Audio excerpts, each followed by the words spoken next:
Welcome to zana's recipes. இன்றைக்கி நம்ம ஒரு கப்பு கோதுமை மாவு இருந்தால் போதுங்க. காலையில் டிஃபனுக்கோ நைட்டு டின்னருக்கோ ரொம்ப சூப்பரான ஒரு டிஃபன் ரெடி பண்ணிடலாம். இதுக்கு வந்து சைடிஷ் எதுவுமே தேவையில்லை. இதே மாதிரி ஏற்கனவே ஒரு ரெசிபி ஷேர் பண்ணியிருந்தேன். அதில் பார்த்தீங்கன்னா நிறைய பேர் கமெண்ட்ஸ் பண்ணியிருந்தீங்க, ரொம்ப சூப்பராக இருக்குது, ரொம்ப ஈஸியாக இருக்குது, இதே மாதிரி நிறைய போடுங்க அப்படின்னு சொல்லிட்டு உங்களுக்காக தான் இந்த ரெசிபி ஷேர் பண்ணியிருக்கேன். அதுக்கு முன்னாடி சேனலை சப்ஸ்கிரைப் பண்ணாதவங்க சப்ஸ்கிரைப் பண்ணிவிட்டு பக்கத்தில் இருக்க பெல் ஐக்கானை கிளிக் பண்ணுங்கள். ஃபஸ்ட்டு ஒரு பாத்திரத்தில் ஒரு கப்பு கோதுமை மாவு போட்டுக்கோங்க. இது பார்த்தீங்கன்னா ஆசீர்வாத் கோதுமை யூஸ் பண்ணுறேன். ஒரு டீஸ்பூன் வந்து ஆயில் ஊற்றிக்கோங்க. இது கூடவே ஒரு பிஞ்ச் வந்து மாவுக்கு தேவையான அளவுக்கு சால்ட் போட்டுக்கோங்க. அதுக்கப்புறமா ஒரு டம்ளரில் தண்ணி எடுத்து வச்சுக்கோங்க. இந்த தண்ணி பார்த்தீங்கன்னா பச்சை தண்ணி தான். கொஞ்சமாக தண்ணியை வந்து தெளிச்சிட்டு நல்ல ஒரு திக்கான மாவாக பிசைஞ்சு வச்சுக்கலாம். பிகினர்ஸ்க்காக சொல்கிறேன், ஃபஸ்ட்டே வந்து தண்ணியை ஊற்றிடக்கூடாது. கொஞ்சமாக தான் நீங்கள் ஊற்றி தெளிக்கணும். பாருங்கள், மாவு வந்து கொஞ்சம் தண்ணி நிறைய குடிக்கும். அதனால் ஃபஸ்ட்டு பார்த்துட்டு நல்ல ஒரு சப்பாத்தி மாவாக பிசைஞ்சுக்கோங்க. இப்போ நம்மளுக்கு இந்த ஒரு கப்புக்கு வந்து 3/4 கிளாஸ் தண்ணி வந்து நம்ம யூஸ் பண்ணியிருக்கோம். நல்லா இது போல் கைகளை வச்சு நல்லா அழுத்தமாக பிசைங்க. அப்போ தான் உங்களுக்கு நல்லா சாஃப்டாக வரும். இப்போ இந்த அளவுக்கு நல்லா பிசைஞ்சு ஒரு ஓரமாக வச்சுக்கலாம். பாருங்கள், நம்மளுக்கு நல்ல சாஃப்டான மாவாக கிடச்சிருச்சு. இதை வந்து நம்ம ஸ்டஃபிங் ரெடி பண்ணுற வரைக்கும் இது வந்து ஊறிட்டுருக்கட்டும். இதை அப்படியே ஓரமாக வச்சுருங்க. ஒரு 10 நிமிஷம் போல் ஆகும். அடுத்ததாக அடுப்பை பற்ற வச்சுட்டு ஒரு இரும்பு கடாய் வச்சுருக்கேன். அதில் வந்து 2 டேபிள் ஸ்பூன் ஆயில் ஊற்றிக்கலாம். ஆயில் நல்லா காஞ்சதுக்கப்புறம் இதில் 1 டீஸ்பூன் வந்து கடுகு உளுத்தம்பருப்பு போட்டுக்கோங்க. அது கூடவே வந்து 1 டீஸ்பூன் வந்து ஜீரகம் போட்டுக்கோங்க. அதுக்கப்புறமா ஒரு பெரிய வெங்காயத்தை இது போல் நல்லா குட்டியாக நறுக்கிட்டு சேர்த்துக்கோங்க. மீடியம் சைஸ் பெரிய வெங்காயம். இப்போ வெங்காயத்தை வந்து நல்லா வதக்கலாம். வெங்காயம் பார்த்திங்கன்னா நல்லா கண்ணாடி மாதிரி ஆகிற வரைக்கும் இதை வந்து வதக்கிட்டு இருக்கலாம். இது கூடவே வந்து 3 பல் பூண்டு வந்து லைட்டாக தட்டிட்டு இடிச்சிட்டு போட்டுக்கோங்க. அதுக்கப்புறமா ஒரு 1/2 கப்பு போல் பீன்ஸு, 1/2 கப்பு போல் கேரட்டு இது மாதிரி நல்லா குட்டியாக நறுக்கிட்டு சேர்த்துக்கோங்க. இது பார்த்தீங்கன்னா கேரட் பீன்ஸ் சேர்க்குறதுனால ரொம்ப ஹெல்த்தியான ஒரு ஆப்ஷனுங்க அது. கேரட் பீன்ஸ் வந்து கொஞ்சம் வேகிறதுக்கு கொஞ்சம் டைம் எடுக்கும். அதனால் இதை வந்து நல்லா வதக்குங்க. இது வந்து வதங்கிட்டு இருக்க டைமில் ஒரு உருளைக்கிழங்கு, குட்டியூண்டு உருளைக்கிழங்கை வந்து நான் வேக வச்சுருக்கேன். பாருங்கள், இது வந்து ஆல்ரெடி வெந்துருச்சு. கேரட் பீன்ஸ் நல்லா வதங்கினதுக்கப்புறம் உருளைக்கிழங்கு சேர்க்குறதா இருந்தால் சேர்த்துக்கோங்க. அடுப்பை கொஞ்சம் சிம்மில் வச்சுக்கிட்டே நல்லா வதக்குங்க.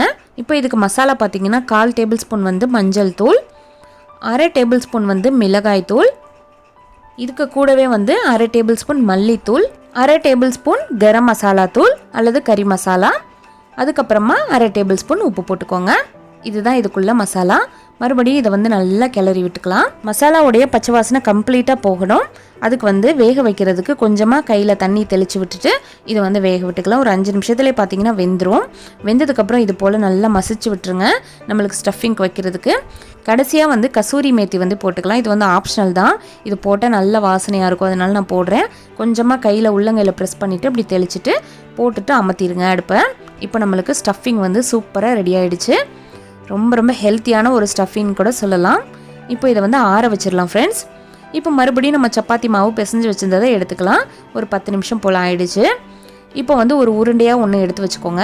அதை வந்து உள்வாக்கில் அப்படி மடித்து விட்டிங்கன்னா உங்களுக்கு நல்ல ரவுண்ட் ஷேப்பாக கிடைக்கும். பிகினர்ஸ்க்காக சொல்கிறேன்.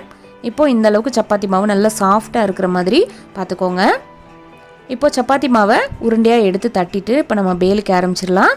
இதுக்கு வந்து வர மாவு கொஞ்சம் எக்ஸ்ட்ராவாக இந்த மாதிரி எடுத்து வச்சுக்கோங்க ஒரு தட்டில். அதை வந்து நல்லா 2 பக்கமும் டிப் பண்ணிவிட்டு நல்லா ரோல் பண்ணிக்கோங்க. நீங்கள் அடிக்கடி மாவு போட வேண்டாம். ஃபஸ்ட்டே இந்த மாதிரி பண்ணிங்கன்னா உங்களுக்கு இடையில மாவு தேவையே படாது. நான் இப்படி தான் பண்ணுவேன். இப்போ நல்லா தேய்ங்க.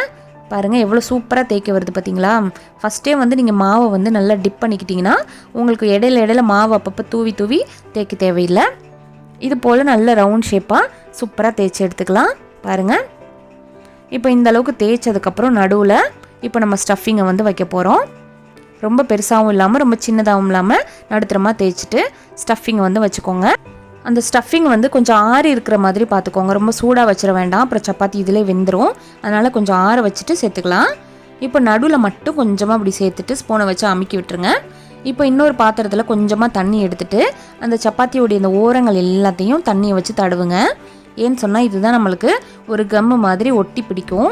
நம்மளுக்கு உள்ளே வச்சுருக்க அந்த ஸ்டஃபிங் வந்து நம்ம தோசைக்கல்லில் போட்டு சுடும்போது நம்மளுக்கு வெளியில் வராது. நிறைய பேர் அந்த வீடியோவில் கேட்டிருந்தீங்க, அந்த உள்ளே வந்து முட்டை வச்சுருந்தேன் இல்லையா, அது வந்து வெளியில் வருமா அப்படின்னு சொல்லிட்டு. நம்ம இந்த மாதிரி மூடுறதுனால வெளியில் வராது. இப்போ இதை வந்து 2 பக்கமும் அப்படியே ஒரு ட்ரையாங்கிள் மாதிரி மடிச்சுக்கோங்க ஃப்ரெண்ட்ஸ். அந்த பக்கம் ரைட் சைட்லேயும் லெஃப்ட் சைட்லேயும் ஒரு மடிப்பு மடிச்சுட்டு கீழ்வாக்கத்தில் ஒரு மடிப்பு மடித்து விட்டுருங்க. நல்லா அமுக்கி விட்டுருங்க. மறுபடியும் அந்த தண்ணியை வச்சு கொஞ்சமாக அப்படி லைட்டாக டேப் பண்ணி விட்டுருங்க. அந்த ஓரங்கள்லாம் அப்படி தண்ணியை வச்சு மூடும்போது நம்மளுக்கு வந்து மாவு ஒட்டிக்கிறோம். அதனால் பிரியவே பிரியாது, வாய்ப்பே கிடையாது. பாருங்கள். இப்போ இதை தோசைக்கல்லில் போட்டு நம்ம சுட ஆரம்பிச்சிடலாம். தோசைக்கல் வச்சுட்டு தோசைக்கல் ஹீட் ஆனதுக்கப்புறம் இதை போட்டுருங்க. போட்டுட்டு நல்லா ஒரு பக்கம் செவந்து வந்ததுக்கப்புறம் மறுபக்கம் திருப்புங்க. தேவையான அளவுக்கு ஆயில் வந்து கொஞ்சம் கொஞ்சம் அப்பப்போ போட்டுக்கோங்க. ரொம்பலாம் ஆயில் தேவைப்படாது. லைட்டாக வந்து ஒரு 1/2 டேபிள் ஸ்பூன் போல் ஆயில் ஊற்றினா போதும். ஒரு பக்கம் நல்ல கலர் சேஞ்ச் ஆனதுக்கப்புறம் மறுபக்கம் திருப்பி விடுங்க. இப்போ மறுபடியும் உங்களுக்கு இன்னொன்று காட்டுறேன் பாருங்கள். நல்ல மேல் பக்கமாக ஒரு மடிப்பு, கீழ் பக்கமாக ஒரு மடிப்பு, ட்ரையாங்கிள் மாதிரி நல்ல ஒரு முக்கோண வடிவத்தில் மடிச்சுட்டு மறுபடியும் அந்த தண்ணியை வச்சு லைட்டாக தொட்டு அப்படியே டேப் பண்ணி விட்டிங்கன்னா உங்களுக்கு ஒட்டிக்கிறோம் சூப்பராக. இப்போ இது போல் நல்லா எல்லாத்தையும் நம்ம சூப்பராக சுட்டாச்சு பாருங்கள் ஃப்ரெண்ட்ஸ். நம்ம இது மாதிரி எல்லா சப்பாத்தியும் ரெடி பண்ணி வச்சுருக்கோம். ரொம்ப ரொம்ப பெர்ஃபெக்டாக வரும். உங்களுக்கு சைட் டிஷ்ஷே தேவைப்படாது. இதை வந்து லஞ்ச் பாக்ஸ் கொடுக்கலாம், நல்ல ஒரு டின்னருக்கு வச்சு சாப்பிட்டுக்கலாம், காலையில் டிஃபனுக்கு வச்சு சாப்பிட்டுக்கலாம். ரொம்ப ரொம்ப ஹெல்த்தியான இந்த ரெசிபியை செஞ்சு பார்த்துட்டு எப்படி வந்துச்சுன்னு சொல்லுங்கள் ஃப்ரெண்ட்ஸ். உள்ளுக்குள்ளே பாருங்கள் எவ்வளோ சூப்பராக குக் ஆகி வந்திருக்குன்னு சொல்லிட்டு. ஓகே ஃப்ரெண்ட்ஸ், உங்களுக்கு இந்த வீடியோ பிடிச்சிருந்துச்சுன்னா லைக் பண்ணி ஷேர் பண்ணுங்கள். மறக்காமல் ஜனாஸ் ரெசிபியை சப்ஸ்கிரைப் பண்ணி வச்சுக்கோங்க. தேங்க்யூ. தேங்க்ஸ் ஃபார் வாட்சிங்.